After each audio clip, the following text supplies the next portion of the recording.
Hello friends, ഞാൻ ഇന്ന് നിങ്ങളുടെ മുമ്പിൽ എത്തിയിട്ടുള്ളത് റെയിൽവേ ജോബ്സിനെ പറ്റി പറയാൻ വേണ്ടിയിട്ടാണ്. ഇപ്പോൾ നിങ്ങൾ ഒരുപാട് പേര് അപ്ലൈ ചെയ്തിട്ടുള്ള ഒരു പോസ്റ്റാണ് NTPC എന്നുള്ള ഒരു പോസ്റ്റ് അല്ലേ, നോൺ ടെക്നിക്കൽ പോപ്പുലർ കാറ്റഗറി. അതിൽ ഒരുപാട് പേർക്ക് ഇപ്പോഴും കുറച്ച് ഡൗട്ട് ഉണ്ട്. ഇപ്പോഴും ഒരുപാട് പേര് അപ്ലൈ ചെയ്തവർ എക്സാമിന് വേണ്ടി പ്രിപ്പറേഷൻ സ്റ്റാർട്ട് ചെയ്തിട്ടില്ല. എക്സാം ഡേറ്റ് ഇതുവരെ ഡിക്ലെയർ ചെയ്തിട്ടില്ല. നമ്മൾ എക്സ്പെക്ട് ചെയ്യുന്നത് ഏകദേശം ഒരു മെയ് ലാസ്റ്റോട് കൂടിയിട്ട് അല്ലെങ്കിൽ ഏപ്രിൽ മെയ് മാസങ്ങളോട് കൂടിയിട്ടാണ് നമ്മളൊരു എക്സാം എന്ത് ചെയ്യുന്നത് നമ്മൾ എക്സ്പെക്ട് ചെയ്യുന്നത്. നമുക്ക് കറക്റ്റ് ഡേറ്റ് നമുക്ക് അറിയില്ല. ഇപ്പോൾ ഓൾറെഡി നമ്മുടെ ALPയുടെയും JEയുടെ എക്സാംസ് ഒക്കെ സെക്കൻഡ് സ്റ്റേജ് ഒക്കെ നമുക്ക് എന്ത് ചെയ്തിട്ടുണ്ട്, റീഷെഡ്യൂൾ ആയിട്ടുണ്ട്. അപ്പോൾ അതിന്റെ ഡേറ്റുകൾ കാര്യങ്ങളൊക്കെ വരുന്നുള്ളൂ, ഏപ്രിലാണ്. അപ്പോൾ അത് കഴിഞ്ഞിട്ടൊക്കെ ആയിരിക്കും നമ്മുടെ എന്ത് വരുന്നത്, നമ്മുടെ ഈ NTPCയുടെ എക്സാംസ് ഏകദേശം നമുക്ക് എക്സ്പെക്ട് ചെയ്യുന്നത് ഒരു മെയ് ലാസ്റ്റോട് കൂടിയിട്ടാണ് നമ്മൾ എക്സ്പെക്ട് ചെയ്യുന്നത്. അപ്പോൾ ഇപ്പോഴും കുറെ പേര് നമ്മളോട് ചോദിക്കാറുണ്ട്, ഇപ്പം ഞാൻ പ്രിപ്പയർ ചെയ്താൽ നമുക്ക് എക്സാംസിന് ക്വാളിഫൈ ചെയ്യാൻ പറ്റുമോ, അല്ലെങ്കിൽ നമുക്ക് ആ ഒരു barrier cut off mark cross ചെയ്യാൻ പറ്റുമോ? നമുക്ക് സിസ്റ്റമാറ്റിക് ആയിട്ട് ഇനി വരുന്ന ദിവസങ്ങളിൽ ഈ വരുന്ന ഒരു മെയ് മാസം നമ്മൾ ടാർഗറ്റ് ചെയ്ത് പഠിച്ചാൽ തന്നെ നിങ്ങൾക്ക് എന്ത് ചെയ്യാം, ഈസി ആയിട്ട് നിങ്ങൾക്ക് എന്ത് ചെയ്യാം, എക്സാംസ് ഒക്കെ നമുക്ക് ക്ലിയർ ചെയ്യാൻ പറ്റുന്ന രീതിയിലുള്ള ഒരു സ്റ്റഡി പ്ലാൻ ജസ്റ്റ് ഒന്ന് നിങ്ങൾക്ക് ബ്രീഫ് ചെയ്യാൻ വേണ്ടിയിട്ടാണ് ഞാൻ ഇവിടെ എത്തിയിട്ടുള്ളത്. ആദ്യം നമുക്ക് NTPC എക്സാംസിനെ പറ്റി പറയാം, പിന്നെ അത് കഴിഞ്ഞിട്ട് നെക്സ്റ്റ് സെക്ഷൻസിൽ നമുക്ക് എന്ത് ചെയ്യാം, ഗ്രൂപ്പ് D എക്സാംസിനെ പറ്റി ഡീറ്റെയിൽ ആയിട്ട് പറയാം. ഓക്കെ, NTPC എക്സാംസിൽ നമുക്ക് ഗ്രാജുവേറ്റ് ലെവലും ഉണ്ട്, നോൺ ഗ്രാജുവേറ്റ് അണ്ടർ ഗ്രാജുവേറ്റ് ലെവലും വരുന്നുണ്ട് അല്ലെ, +2 ലെവലും വരുന്നുണ്ട്. ആ ഗ്രാജുവേറ്റ് ലെവല് നിങ്ങൾ നോക്കി ഏതൊക്കെ പോസ്റ്റുകളാവുന്നത് നിങ്ങൾ സ്ക്രീനിൽ നോക്കി ഏതൊക്കെ വരുന്നത്. നമുക്ക് ഗുഡ്സ് ട്രെയിൻ അല്ലെ, ഗുഡ്സ് ട്രെയിൻ മാനേജേഴ്സ് വരുന്നുണ്ട്. അതേപോലെ എന്തുണ്ട്, ചീഫ് കൊമേഴ്ഷ്യൽ ടിക്കറ്റ് സൂപ്പർവൈസേഴ്സ് വരുന്നുണ്ട്, സീനിയർ ക്ലർക്ക് കം ടൈപ്പിസ്റ്റ് വരുന്നുണ്ട്, junior accountant and assistant cum typist വരുന്നുണ്ട്, സ്റ്റേഷൻ മാസ്റ്റർ വരുന്നുണ്ട്.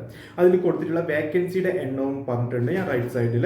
ഏകദേശം 8113 വേക്കൻസിയാണ് 2024 NTPC ഗ്രാജുവേറ്റ് ലെവൽ എക്സാംസിന് അല്ലെങ്കിൽ ഗ്രാജുവേറ്റ് ലെവൽ നമുക്ക് ചോദിച്ചിട്ടുള്ളത്. ഓക്കെ ആണല്ലോ. ഇനി നിങ്ങൾ നെക്സ്റ്റ് നോക്കിയേ, അണ്ടർ ഗ്രാജുവേറ്റ് ലെവൽ വരുന്നത് നോക്കി പോസ്റ്റുകൾ ഏതൊക്കെയാണ് വരുന്നത്. ജൂനിയർ ക്ലർക്ക് കം ടൈപ്പിസ്റ്റ് വരുന്നുണ്ട്, അക്കൗണ്ട് ക്ലർക്ക് കം ടൈപ്പിസ്റ്റ് വരുന്നുണ്ട്, ട്രെയിൻ ക്ലർക്ക് വരുന്നുണ്ട്, അതേപോലെ എന്താണ് കൊമേഴ്ഷ്യൽ ടിക്കറ്റ് ചെക്കർ അല്ലെങ്കിൽ ക്ലർക്ക് വരുന്നുണ്ട്, കൊമേഴ്ഷ്യൽ കം ടിക്കറ്റ് ക്ലർക്ക് വരുന്നുണ്ട്. ഇപ്പൊ ഇത്രയും പോസ്റ്റുകളാണ് മെയിൻ ആയിട്ട് നമുക്ക് അവിടെ വരുന്നത് നമ്മുടെ അണ്ടർ ഗ്രാജുവേറ്റ് ലെവൽ. അതിലുള്ള വേക്കൻസി ഏകദേശം ടോട്ടൽ വേക്കൻസി എന്ന് പറയുന്നത് 3445 വേക്കൻസിയാണ് ഇപ്പോൾ റിപ്പോർട്ട് ചെയ്തിട്ടുള്ള വേക്കൻസി എന്ന് പറയുന്നത്. ഇപ്പൊ വേറൊരു ന്യൂസ് കൂടി വരുന്നുണ്ട്. നമുക്ക് എന്താണ്, ഓൾറെഡി നമ്മൾ ലാസ്റ്റ് വീഡിയോയിൽ പറഞ്ഞിട്ടുണ്ടായിരുന്നു ALPയുടെ നോട്ടിഫിക്കേഷൻ നെക്സ്റ്റ് ഇയർ 2025 ALPയുടെ നോട്ടിഫിക്കേഷൻ വന്നു അല്ലെ. അപ്പൊ ഇതേപോലെ തന്നെ NTPCയുടെയും തൊട്ട് എക്സാംസ് കണ്ടക്ട് ചെയ്തു. അതിന്റെ ഈ ഇയറിൽ തന്നെ എന്ത് ചെയ്യുന്നുണ്ട്, അടുത്ത നോട്ടിഫിക്കേഷൻസ് കൂടി വരാൻ ചാൻസുകളുണ്ട്. അപ്പൊ എല്ലാ ഇയറിലും എന്തിന്റെ ഇനി റെയിൽവേയുടെ നോട്ടിഫിക്കേഷൻ നിങ്ങൾക്ക് SSC പോലെ പ്രതീക്ഷിക്കാവുന്നതാണ്. ഇനി നമുക്ക് എന്തൊക്കെയാണ് ആ റിക്രൂട്ട്മെന്റ് പ്രൊസീജിയേഴ്സ് എന്തൊക്കെയാണെന്ന് കൂടി ഒന്ന് ചെക്ക് ചെയ്യാം. ഫസ്റ്റ് സ്റ്റേജ് CBT എക്സാംസ് ഉണ്ടാവും, അതിൽ ക്വാളിഫൈ ചെയ്യുന്നവരുണ്ടാവും. സെക്കൻഡ് സ്റ്റേജ് എക്സാംസിലേക്ക് വരുന്നുണ്ടാവും. പിന്നെ എന്തുണ്ട്, ഒരു ടൈപ്പിംഗ് ടെസ്റ്റ് ഉണ്ട്. അത് എല്ലാ പോസ്റ്റുകൾക്കും ഇല്ല, അത് ഏതൊക്കെ പോസ്റ്റുകൾക്കാണ് നമുക്ക് വരുന്നത് നെക്സ്റ്റ് സെക്ഷൻസിൽ നമുക്ക് നോക്കാം. ഒരു ടെസ്റ്റിംഗ് ഉണ്ട്. പിന്നെ എന്താ വരുന്നത്, ഡോക്യുമെന്റ് വെരിഫിക്കേഷനും പ്ലസ് എന്തുണ്ടാവും, മെഡിക്കൽ എക്സാമിനേഷനും ഉണ്ട്. മെഡിക്കൽ എക്സാമിനേഷനും ഡോക്യുമെന്റ് വെരിഫിക്കേഷനും ഇന്റർവ്യൂ എന്ന് പറയുന്ന സെക്ഷൻസ് ഈ പോസ്റ്റുകളിലൊന്നും വരുന്നില്ല.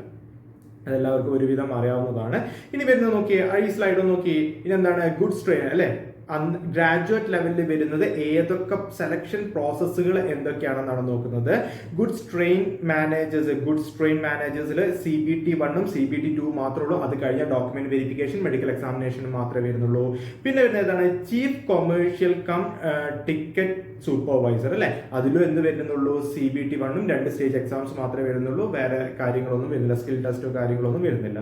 പക്ഷെ അടുത്ത പോസ്റ്റുകൾ നോക്കിയേ, സീനിയർ ക്ലർക്ക് കം ടൈപ്പിസ്റ്റും junior account assistant cum typist പോസ്റ്റുകളാണ്.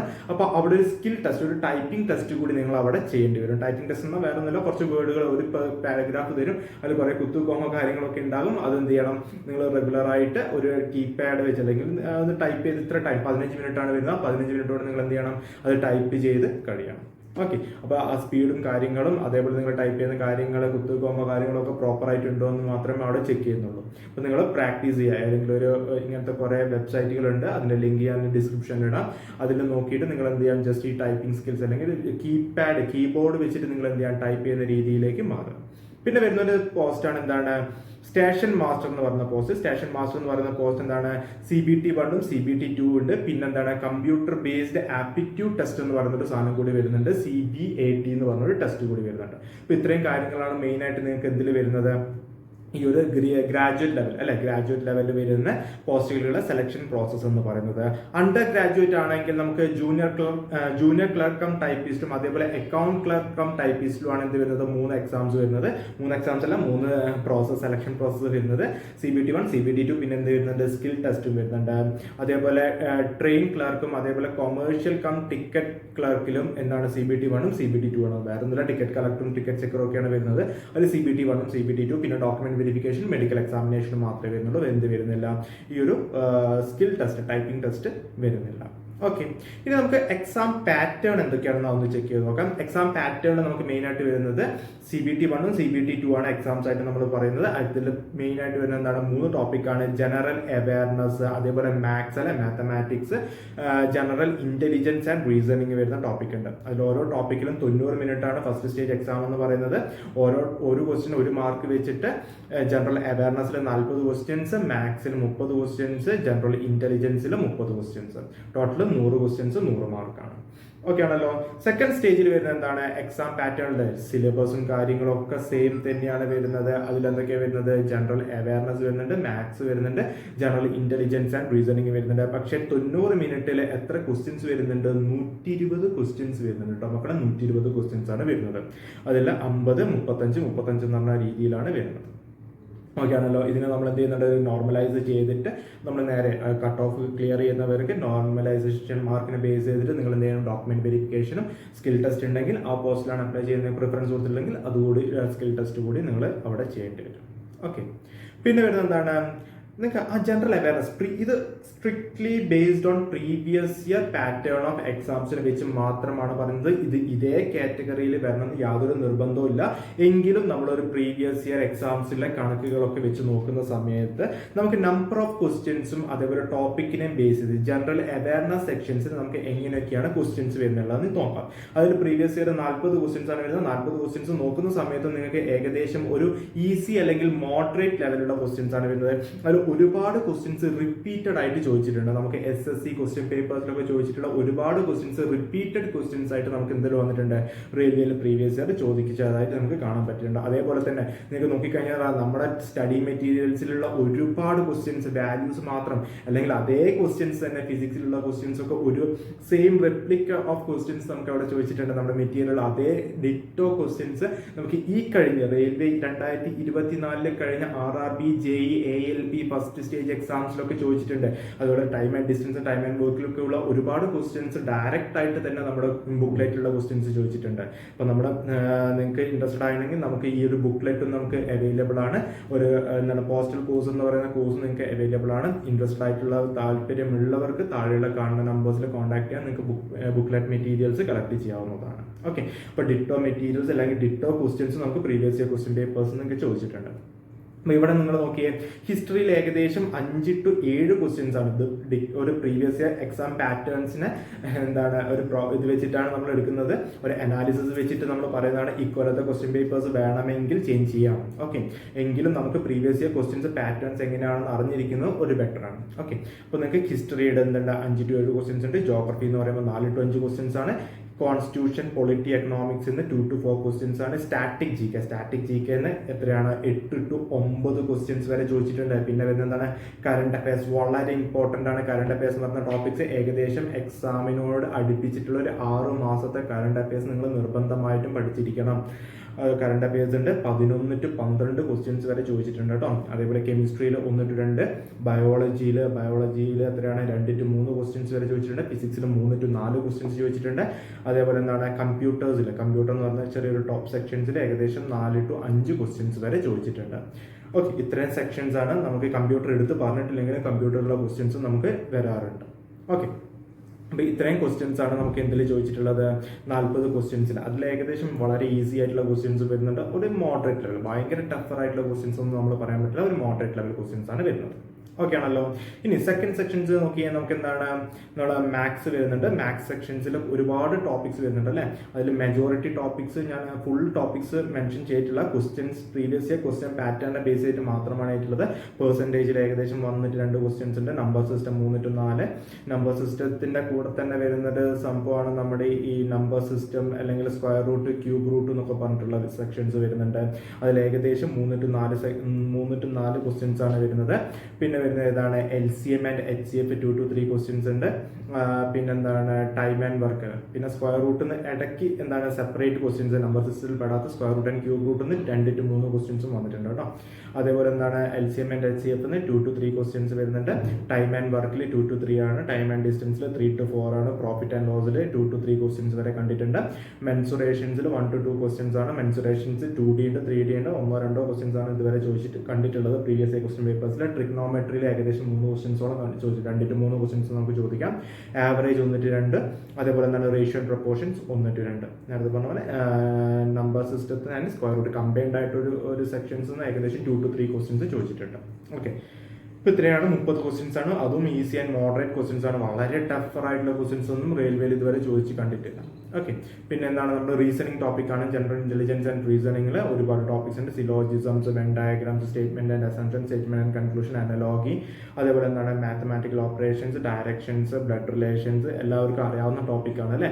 ഇപ്പം എന്തൊക്കെയാണ് സിലോജിസംസ്, എന്താണ് നമുക്കൊരു രണ്ട് സ്റ്റേറ്റ്മെന്റ് തരുമ്പോൾ അതിലൊരു കൺക്ലൂഷൻ നിങ്ങൾ എഴുതേണ്ടി വരും. അതിൽ ഏകദേശം 3 to 4 ക്വസ്റ്റ്യൻസ് വന്നിട്ടുണ്ട്. വെൻ ഡയഗ്രത്തിൽ 3 to 4, അസംപ്ഷൻസ്, കൺക്ലൂഷൻസ് അല്ലെങ്കിൽ സ്റ്റേറ്റ്മെന്റ് ആൻഡ് കൺക്ലൂഷൻസും സ്റ്റേറ്റ്മെന്റ് ആൻഡ് അസംപ്ഷൻസും 3 to 4, അതേപോലെ 2 to 3 ക്വസ്റ്റ്യൻസ് വന്നിട്ടുണ്ട്. Analogy 1 to 2. അങ്ങനത്തെ ഒരുപാട് നിങ്ങൾ നോക്കിയാൽ മതി. ഏകദേശം ഇത്രയും ക്വസ്റ്റ്യൻസ് ആണ്. ഏകദേശം moderate and easy question papers ആണ് വന്നിട്ടുള്ളത്. ഇനി പ്രീവിയസ് കട്ട് ഓഫ് മാർക്ക് നിങ്ങൾ നോക്കിയാൽ മതി. ഏകദേശം 21 സോണിൽ വന്നിട്ടുണ്ട്. 21 സോണിലുള്ള കട്ട് ഓഫ് മാർക്കുകളാണ് പ്രീവിയസ് കട്ട് ഓഫ് മാർക്കുകളാണ് NTPCയിലുള്ള കട്ട് ഓഫ് മാർക്കുകളാണ് വന്നിട്ടുള്ളത്. അതിൽ നോക്കിയാൽ തന്നെ അറിയാം ഏകദേശം ഏറ്റവും കൂടുതൽ ഏകദേശം വന്നിട്ടുള്ളത് ട്രിവാൻഡ്രം സോണിൽ ഏകദേശം 79ൻ്റെ ഒക്കെ അടുത്ത് കട്ട് ഓഫ് മാർക്ക് വന്നിട്ടുണ്ട്. ട്രിവാൻഡ്രത്ത് പൊതുവെ എന്നാണ് കട്ട് ഓഫ് മാർക്ക് കൂടുതലായിട്ടാണ് കാണുന്നത്. പിന്നെ ഏറ്റവും കുറവൊക്കെ ചോദിച്ചിട്ടുള്ളത് ഒരു 57 മാർക്കിൻ്റെ ഒക്കെ അടുത്തായിട്ടാണ് വരുന്നത്. മുസാഫർ എന്നാണ് വരുന്നത്. ഏകദേശം ജമ്മുവിലൊക്കെ എന്താണ് കട്ട് ഓഫ് മാർക്ക് കുറവാണ്, കമ്പാരിറ്റീവ്ലി കുറവായിട്ടാണ് കാണിക്കുന്നത്. ഓക്കെ, ഇതാണ് നമ്മുടെ കട്ട് ഓഫ് മാർക്ക് കാര്യങ്ങൾ വരുന്നത്. അപ്പോൾ ഇത്രയും കാര്യങ്ങളാണ് നമുക്ക് NTPCയെ പറ്റി ഏകദേശം നിങ്ങൾക്ക് ഒരു ഐഡിയ വേണ്ടത്, ബേസിക് ഐഡിയ വേണ്ടത്. നിങ്ങൾ എഴുതുന്നതിന് നിങ്ങൾ മെയിൻ ആയിട്ട് 100 ക്വസ്റ്റ്യൻസ് ആണ് ഫസ്റ്റ് സ്റ്റേജ് എക്സാംസിന് വരുന്നത്. ആ 100 ക്വസ്റ്റ്യൻസിൽ 80 ക്വസ്റ്റ്യൻസ് മാത്രം നിങ്ങളൊന്ന് എന്ത് ചെയ്യുക, ഫോക്കസ് ചെയ്യാം. 80 ക്വസ്റ്റ്യൻസ് നിങ്ങൾക്ക് എന്ത് ചെയ്യണം, കറക്റ്റായിട്ട് വേണം എന്നുള്ള ഒരു എന്താണ് നിങ്ങളെ മൈൻഡിൽ സെറ്റ് ചെയ്തിട്ട് നിങ്ങൾ എന്ത് ചെയ്യാം, എക്സാമിനേഷൻ പ്രിപ്പയർ ചെയ്യാം. വേറെ നെഗറ്റീവ് മാർക്കോ കാര്യങ്ങളോ ഒന്നും ഉണ്ടാവില്ല. 80 ക്വസ്റ്റ്യൻസ് നിങ്ങൾ പക്കയായിട്ട് എന്ത് ചെയ്യണം, നിങ്ങൾ കറക്റ്റ് ആയിരിക്കണം. ഈസിയാണ് എങ്കിൽ എന്ത് ചെയ്യണം, അതിൽ കൂടുതൽ ചെയ്യണം. മിനിമം നിങ്ങൾ 80 ക്വസ്റ്റ്യൻസ് എങ്കിലും നെഗറ്റീവ് ഒന്നുമില്ലാതെ പക്ക എന്തായിരിക്കണം, കറക്റ്റ് മാർക്ക് വെച്ചിട്ട് നിങ്ങൾ എന്ത് ചെയ്യണം, ക്ലിയർ ചെയ്യുന്നുള്ള രീതിയിൽ വേണം എക്സാമിന് പ്രിപ്പയർ ചെയ്യാൻ വേണ്ടിയിട്ട്. അതിൽ GK ഒക്കെ പഠിക്കുന്ന സമയത്ത് നിങ്ങൾ എന്ത് ചെയ്യണം, നിങ്ങൾ ഇപ്പം തന്നെ സ്റ്റാർട്ട് ചെയ്താൽ മതി. ഇപ്പം സ്റ്റാർട്ട് ചെയ്താലും നിങ്ങൾ എന്ത് ചെയ്യാം, എക്സാം ഫോക്കസ് ചെയ്തിട്ട് പഠിക്കാം. എക്സാമിനേഷന് വേണ്ടി മാത്രം ഫോക്കസ് ചെയ്യുക. എന്തായാലും നിങ്ങൾക്ക് അറിയാം, ഹിസ്റ്ററി എന്നൊക്കെ പറയുന്നത് വളരെ വൈഡ് ഏരിയ ആണ് അല്ലേ.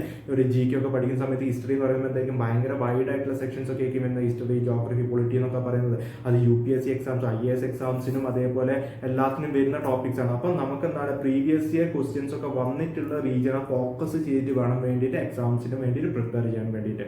ആ ഒരു റീജിയൻ മാത്രം ഫോക്കസ് ചെയ്തിട്ട് ചെയ്യാം. അതേപോലെ തന്നെ നമുക്ക് എന്ത് വരുന്നുണ്ട്, ആപ്റ്റിറ്റ്യൂഡൊക്കെ ഒരുപാട് വാരി വലിച്ച് പഠിച്ചിട്ട് കാര്യമില്ല. തിയറി മീൻസ് നിങ്ങളൊക്കെ ബുക്കൊക്കെ റെഫർ ചെയ്ത് പഠിക്കുകയാണെങ്കിൽ നിങ്ങൾക്ക് എന്ത് ചെയ്യും, ഭയങ്കരമായിട്ട് വലിയ ഇക്വേഷൻസും കാര്യങ്ങളൊക്കെ ആയിരിക്കും വരിക. അതൊക്കെ നമുക്ക് എന്ത് ചെയ്യണം, ഷോർട്ട് കട്ട് മെത്തേഡുകളിലൂടെ നമുക്ക് വേണ്ടി എന്ത് ചെയ്യാൻ പറ്റണം, ക്രാക്ക് ചെയ്യാൻ പറ്റണം. മാക്സിമം ഒരു 15 സെക്കൻഡ് അല്ലെ, 15 സെക്കൻഡിനുള്ളിൽ നിങ്ങൾക്ക് എന്ത് ചെയ്യാൻ പറ്റണം, ഒരു ക്വസ്റ്റ്യൻ ആപ്റ്റിറ്റ്യൂഡ് എത്ര വലിയ ക്വസ്റ്റ്യൻസ് ആണെങ്കിലും നിങ്ങൾക്ക് എന്ത് ചെയ്യാൻ പറ്റണം, ആൻസർ ചെയ്യാൻ പറ്റണം.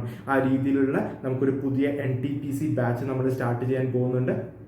ഈ മന്ത് എൻഡായിട്ട് നമ്മൾ എന്ത് ചെയ്യുന്നുണ്ട്, ഒരു പുതിയ നെക്സ്റ്റ് മന്ത് ആയിട്ടുള്ള സ്റ്റാർട്ടിംഗ് ആയിട്ട് നമുക്ക് എന്ത് ചെയ്യുന്നുണ്ട്, ഒരു പുതിയ NTPC ബാച്ച്, NTPCയും അതേപോലെ തന്നെ ഗ്രൂപ്പ് Dയുടെ ബാച്ചും നമ്മൾ എടുക്കുന്നുണ്ട്. അപ്പോൾ ഇൻട്രസ്റ്റഡ് ആയിട്ടുള്ളവർ എങ്ങനെ ഫോക്കസ് ചെയ്തിട്ട് ഈ ഒരു ഷോർട്ട് പീരീഡിൽ നിങ്ങൾക്ക് എങ്ങനെ എക്സാംസ് ക്രാക്ക് ചെയ്യാം എന്നുള്ളതൊക്കെ നമ്മൾ ആ ഒരു ബാച്ചിൽ നമുക്ക് ജോയിൻ ചെയ്താൽ നിങ്ങൾക്ക് എന്ത് ചെയ്യാം, ഈസിലി നമുക്ക് അറിയാൻ പറ്റുന്നതാണ്. അതിൽ വളരെ എന്താണ് ഷോർട്ടായിട്ട് പിൻ പോയിന്റ് ആയിട്ട് ആവശ്യമുള്ള കാര്യങ്ങൾ, എക്സാം എങ്ങനെ ക്രാക്ക് ചെയ്യേണ്ട കാര്യങ്ങൾ മാത്രം നിങ്ങൾക്ക് എന്ത് ചെയ്യാൻ പറ്റും, ഒരു ക്രാഷ് ബാച്ച് പോലെ നിങ്ങൾക്ക് എന്ത് ചെയ്യാൻ പറ്റും, അതിൽ അറ്റൻഡ് ചെയ്യാവുന്നതാണ്. അപ്പോൾ ഇത്ര കാര്യങ്ങളാണ് നമുക്ക് മെയിനായിട്ട് പറയാനുള്ളത്. അപ്പോൾ നിങ്ങൾക്ക് എൻ്റെ കൂടുതൽ ഡീറ്റെയിൽസോ അല്ലെങ്കിൽ ഈ ബാച്ചുമായിട്ട് റിലേറ്റഡ് ജോയിൻ ചെയ്യാൻ താല്പര്യമുള്ളവർ താഴെ കാണുന്ന നമ്പേഴ്സിൽ നിങ്ങൾ എന്ത് ചെയ്യാം, ഒന്ന് കോൺടാക്ട് ചെയ്യാം. Thank you.